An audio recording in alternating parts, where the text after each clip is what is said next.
नमस्कार। जय मातारा, जय मा कामाख्या, जय महाकाल। आजकेर विशेष गुरुत्वपूर्ण आलोचना एवं आपनादेर मंगलार्थे आलोचना तिल तत्व विचार। अनेके बोले ना तिल शरीरे कोथाय थाकले कि भालो हय बा कि मंद हय कि खाराप हय। सबार आगे बोली यदि हाथेर मध्य तिल हय मुठ एरकम मुठ करार परे तिलटा यदि मुठोर मध्य चले आसे मुठेर मध्य सेखानेও आसे এইখানের মধ্যে যদি কোনো জায়গায় মুট করার পরে তিলটা মুট করার পরে যেন তিলটা যদি দেখা না যায় তাহলে সেই তিলটা আপনার উপকারে লাগবে। আর মুট করার পরে যদি তিলটা দেখা যায় তাহলে সেটা কিন্তু অপকারের জন্যই। আর সবথেকে বড় কথা এই যে এই মুট করলাম এই সব জায়গার মধ্যে তিল থাকলে আমি কিন্তু বলিনি ভিতরে তিল। মুট করার পরে ধরো হাতের এই সব জায়গায় তিল আছে বা এই আঙুলের তিল আছে, আঙুলের কথাই বলছি, এই সব জায়গায় যদি তিল থাকে মুট করলেন তিলটা দেখা যাচ্ছে না তাহলে আপনার কিন্তু কোটিপতি হওয়ার সম্ভাবনা রয়েছে। ভিতরের কথা বলছি না, আঙুলের মধ্যে তিল রয়েছে, এই আঙুলের মধ্যে রয়েছে এইটা যদি মুট করেন এই তিলটা যদি দেখা না যায় তাহলে আপনি কোটিপতি হতে পারেন। ভিতরে যদি তিল থাকে, যদি এই বৃহস্পতির উপর তিল, এটা বৃহস্পতি বলা হয়, এখানে তিল থাকলে আপনার সমস্ত কর্মে বাধা প্রত্যেকের এবং অর্থকরী থানা পুলিশ কোর্ট কাছারি করতে বা জায়গা জমির উপর সব বেরিয়ে যাবে এখানে তিল থাকলে। যাদের ডান কানের লতিতে তিল থাকে তারা নাম যশ খ্যাতি প্রতিপত্তি সম্পন্ন ব্যক্তি হয়, বা মহিলা হোক বা পুরুষ হোক প্রত্যেকের ডান কানে যদি তিল থাকে। বা কানে তিল থাকলে, বা কানে যদি তিল থাকে, আপনি এই তিল যদি থাকে বা কানে তাহলে তার যে কোনো কাজে যেখানে যাবে সেখানে সে হচ্ছে নেতা হবে, মানে নেতা গোছের লোক হবে, মানে তার কথা সবাই শুনবে, মান্যগণ্য করবে। যদি নাকের উপর তিল হয়, নাকে ডান দিকের নাকে যদি তিল এরম জায়গা থাকে তাহলে শুভ লক্ষণ, যদি বাঁ দিকে থাকে শুভ লক্ষণ বলা যাবে না।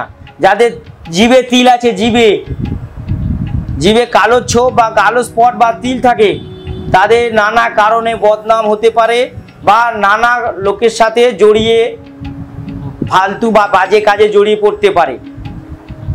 যাদের গালে ডান দিকে, ছেলেদের যদি ডান দিকে তিল থাকে এরকম জায়গা পোর্শনে তাহলে সে কিন্তু সেলিব্রিটি হবে, নাম যশ সম্পন্ন লোক হবে, ব্যক্তি হবে, বা মহিলা পুরুষ হতে পারে। যদি বাঁদিকে থাকে সে সবার প্রিয় হবে। যদি এরম জায়গা তিল থাকে ডান দিকে সে মিষ্টি ভাষী হবে এবং প্রত্যেকে তাকে পছন্দ করবে। যার বাঁদিকে তিল হবে এরকম গালের এই জায়গায় থুতনিতে বলা, এই জায়গায় যদি তিল থাকে সে কোটি জনের মধ্যে একজন এবং তার সবাই চিনবে, নাম যারা সবাই তাকে এক নামে চিনবে যারা এখানে তিল থাকবে। যার চোখের মধ্যে তিল থাকবে তার তো নাম ডাক থাকবেই, প্লাস সে নেতা মন্ত্রী হবে। যার চোখের মধ্যে তিল থাকবে সিনেমা আর্টিস্ট হতে পারে, নেতা মন্ত্রী হতে পারে, যার চোখের ভিতরে তিল থাকবে। যার উপরে ঠোঁটে তিল থাকবে সে সবার প্রিয় হয়, সবাই তাকে খুব ভালোবাসে, সবাই তাকে খুব পছন্দ করে। এদের বেশি লাভ ম্যারেজে বিয়ে হয়।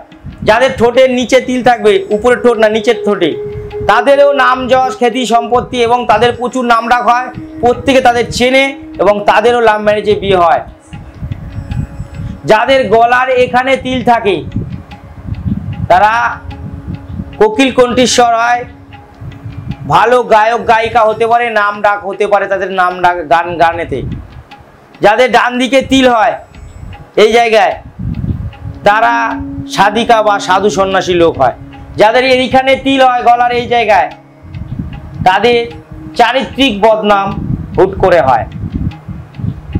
যাদের মাথায় তিল থাকে তারা প্রচুর ব্রেনি হয়, বুদ্ধিমান হয়, কিন্তু হঠাৎ করে তাদের বুদ্ধিভ্রষ্ট হয় বা তারা মেন্টাল সমস্যায় ভোগে। যাদের কপালে তিল হয় মাঝখানে এই জায়গায় তাদের আয়ু 100 বৎসর হয়, 100 বছরের উপরে তাদের আয়ু পায় যারা এখানে থাকে। যাদের এখানে জোড়া তিল হয় তারা 100 বছরের বেশি বাঁচে। যাদের এরম জায়গা তিল হয় তারা হঠাৎ করে তাদের ব্রেনের সমস্যা হয় বা তাদের হঠাৎ করে শিরচ্ছেদ হতে পারে। যাদের এখানে তিল হয় তারা মানসিক দুশ্চিন্তায় ভোগে। যাদের গলায় এরম জায়গায় বা ঘাড়ে তিল হয় তাদেরও শিরচ্ছেদের সমস্যা থাকে, বদনাম হতে পারে। তিলের অনেক তত্ত্ব আছে, তিল বিচার করে শেষ হবে না। তো এইগুলো আপনারা জেনে নিন, তিল কোথায় কি থাকলে ভালো হয় আমি বলে দিলাম। আরও পরে বিস্তর আলোচনা করব। সবাই ভালো থাকবেন, সুস্থ থাকবেন, মা তারা মাখা মাখা আপনাদের মঙ্গল করবেন। নমস্কার।